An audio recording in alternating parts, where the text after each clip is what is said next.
Hi and welcome back to the channel. Now today I'd like to talk to you about something that I'm sure a lot of my audience will relate to, and indeed something that's incredibly close to me as a creative person in the world, and that is creativity and sensitivity. This idea that, that when you're creative, a creative sensitive, that this world can seem so harsh at times and unforgiving. And what's really came up was, working with two cards in the Starman Tarot. And the first card is the Princess of Cups. As you can see there, the sensitive, creative soul of the Princess of Cups. And the other card is Judgment, the Judgment card. Very powerful card. And really, none of this is rehearsed or anything, so it really just comes straight from the source, whatever that is, really. And I wanted to go back to when I was a child, and I remember distinctly as a child being able to literally see and feel energies. It felt like, like the world itself was like having this incredibly intense conversation with me. I could hear voices coming out of objects and trees and water, and I remember seeing, what I would call now tree spirits. And I remember being around adults and around other children, and just this whole thing of interacting with what I would call normal world. At times I'm looking at this and I'm thinking to myself, what is this? Why is this so? I didn't really have the vocabulary for it then, but it was like this desensitized world that I'm being pulled into all the time. And the same at school, the school systems. And I just noticed that there was kind of like a jangling of my nervous system against these systems and against these ways of looking at the world and being in the world. And of course, as a young boy and even as a teenager, I grew up in a part of East London where it wasn't that great to be like a sensitive artist, a creative. And I remember sort of having a small group of friends that we sort of banded together and huddled together in the face of the onslaught of this kind of other boys trying to dominate and kind of grab power, and all the fighting and all of the proving yourself and all of that kind of stuff. And I just couldn't relate to that at all. I wanted to be in the world, and I wanted to examine the world, and I wanted to be connected to things and feel these energies. I wanted the world to really bathe me in its own wonder. I wanted to be connected to something. I felt that there was a bigger possibility. There was something that was speaking to me that wasn't being addressed in the culture that I was in. And really the Princess of Cups is a beautiful summary of that. And I really wanted this card. It's one of the cards actually that I've remastered, and it's been a recurring theme throughout my life. And I know for many of you, you will be able to relate to this. And it doesn't matter if you're like a fine artist, a graphic designer, a musician, a writer, a movement practitioner, a sound practitioner, a singer.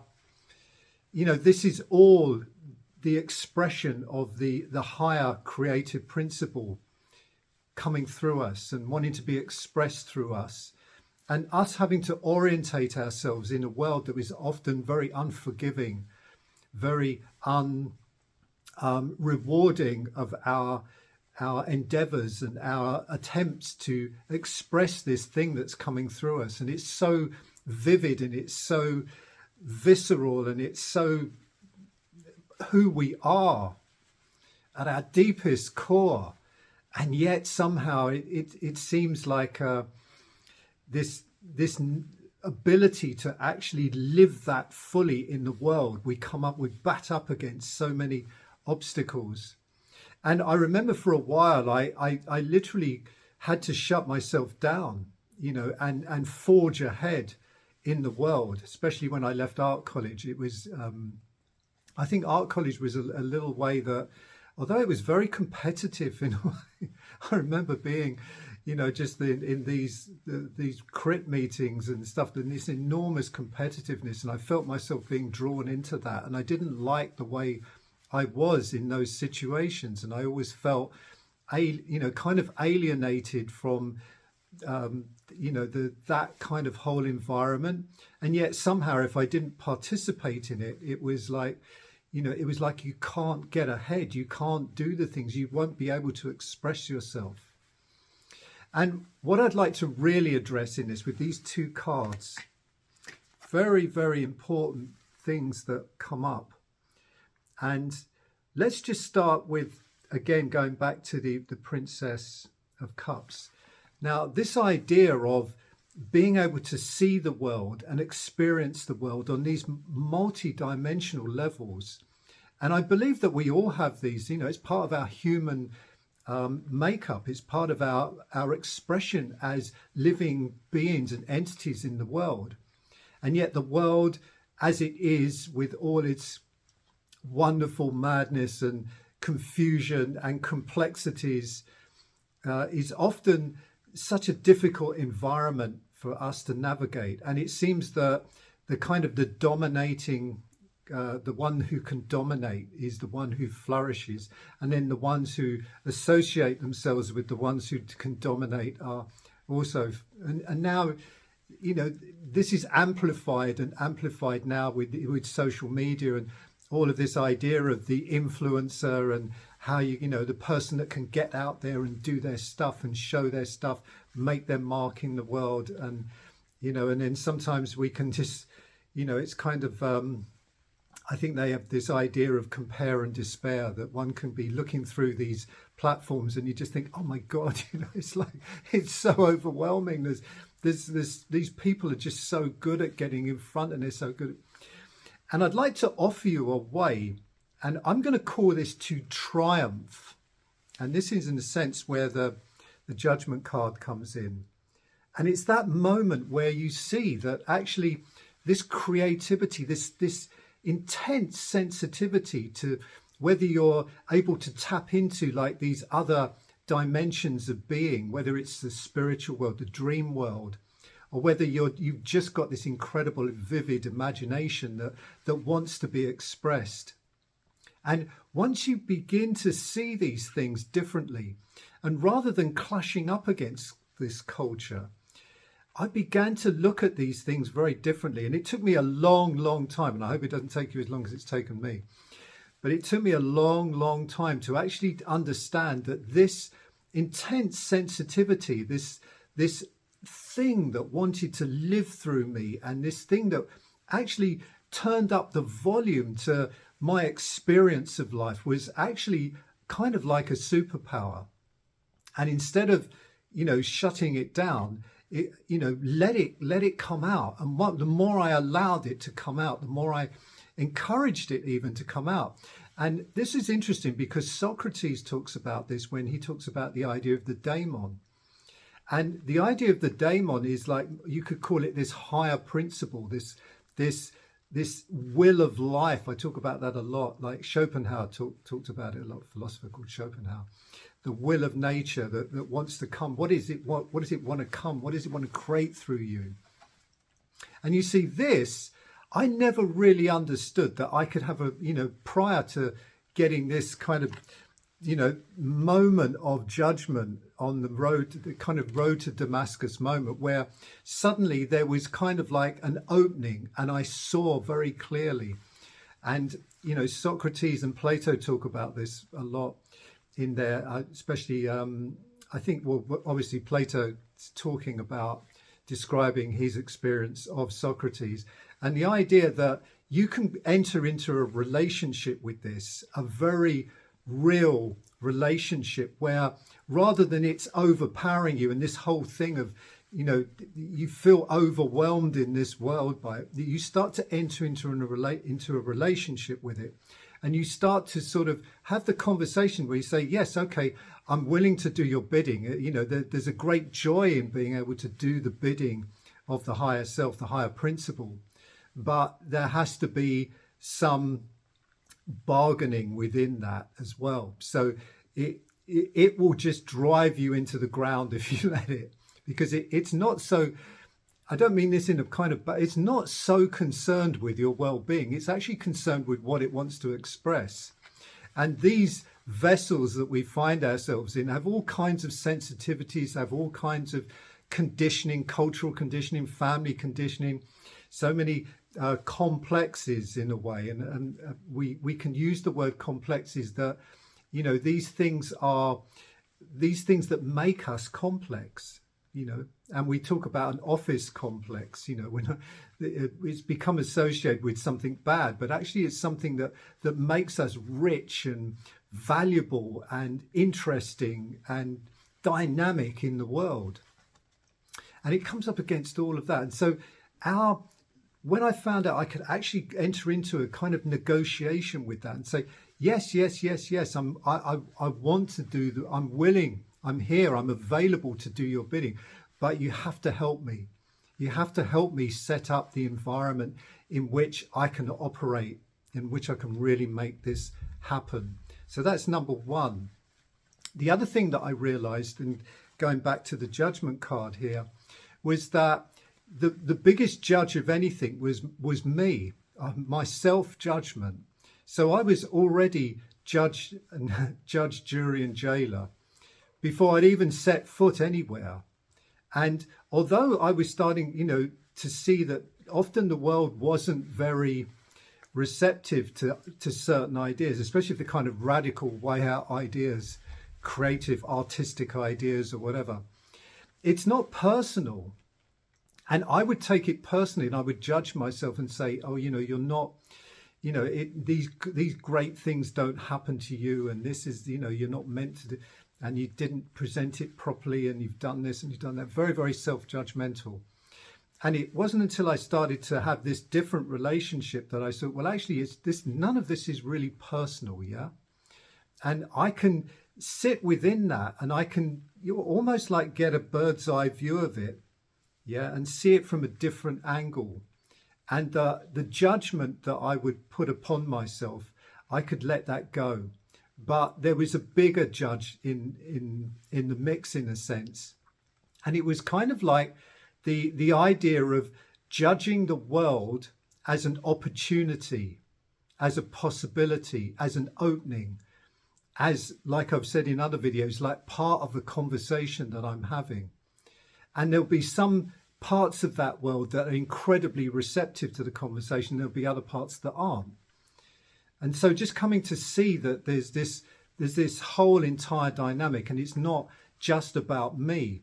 Yeah, it's about how I can allow this thing to come through from me and give the biggest sense of value into the world that I can really possibly create. But there was an even bigger side to this, because I started to look very carefully at my own dynamics with this. And I thought to myself, like, when something's ugly, when something is like not good or whatever. And I actually learned this quite a lot when I was working with David Bowie, believe it or not. I mean, it's easy to believe because it was, you know, when you're working with something like that, there's a lot of creativity flying around and a lot of sensitivity as well, which is amazing because you can see how someone who's creative and sensitive can actually maneuver through this world. And one of the things that I really picked up is, like, when something's painful, when something just feels bad and there's all of this stuff going on, turn that into something beautiful. So if we have, as creatives, we're sensitive creatives, this is the magic, this is the gift that we have. We have the ability to take something that's actually ugly, and a bit like the Japanese art of kintsugi, I never pronounced that properly. It's filling a broken vessel with gold. Yeah. So something that's broken, something that would seem damaged and ruined, and putting it back together and filling it with gold. And within that, you create this, it's like an emergent quality, another quality that comes out from that. And you've turned something that would be considered as damaged or broken or ugly, you've turned it into something beautiful. And this is what I found, that actually when you allow this to come through, what it's doing, it's actually turning all of that chaos and turmoil and the world that doesn't make sense and the people that don't make sense and the people that don't do good things and these attitudes and that attitude. It's actually the ability to take all of that and work some magic to turn it into something, create beauty from it, bring beauty to life in the world. And Dostoevsky very poignantly says this, and I've kind of borrowed this saying from him, beauty will save the world. It's not politics that will save the world. It's not rhetoric that will save the world. It's this essence of coming back to turning this things that are ugly and things that don't fit into beauty, to bring beauty to life in this world. And that's the triumph. It is a triumph, and that's really the judgment. The triumph of the judgment is that you get to understand that the real superpower, he's kind of turning himself. Then you see at the background, the skeletons there. This is kind of the ideas and the accepted way that's left behind. Yeah. It's no longer alive in him.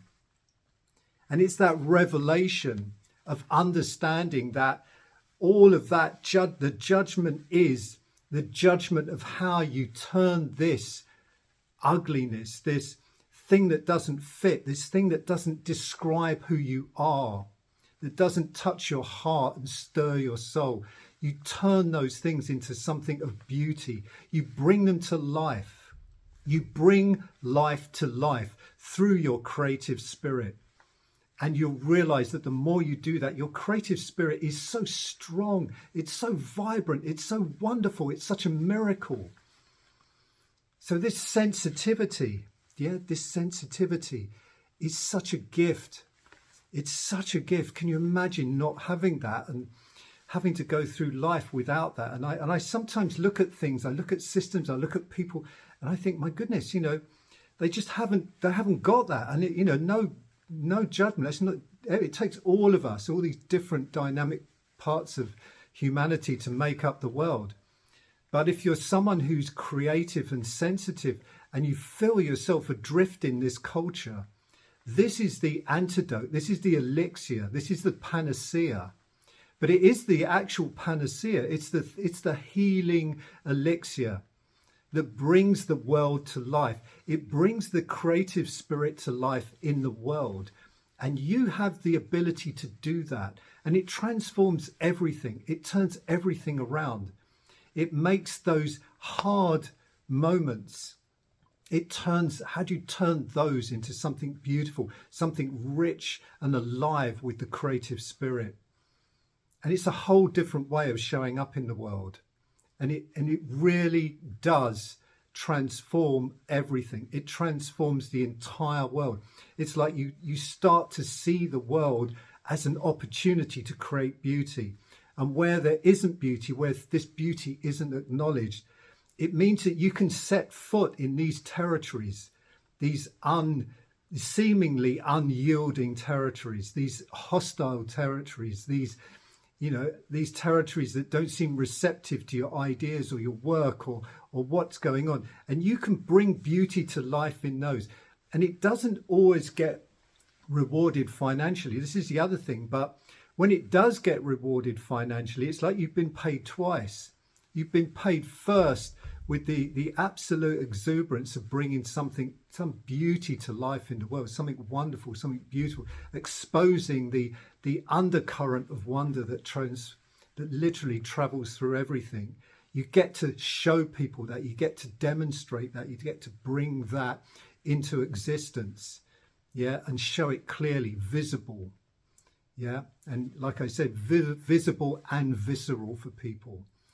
So I'd love you to take this forward. And these two cards really kind of, in a way, brought that to life in terms of what I wanted to share with you. And then I invite you to connect with these, because they're really created in order for your creative spirit to look through these lenses and understand that they're inviting you into this conversation with your life, with your possibilities. And once you start to see the world in this way, it really does transform things. Everything shows up differently.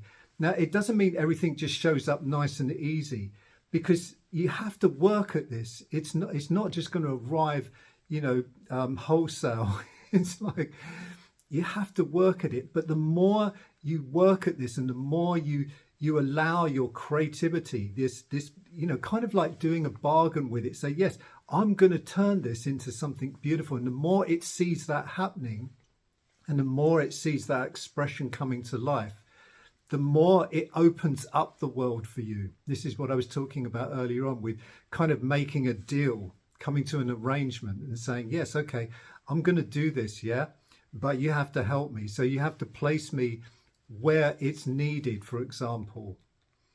Yeah. And then the other way of looking at this is to really understand that once you have this possibility, really alive for you, then the world will open up in all kinds of different ways for you. Life will open up in all kinds of different ways. So I really invite you to investigate this, explore it, experiment, and please let me know how you get on. Please do comment and let me know how this resonates with you. So I'll see you soon.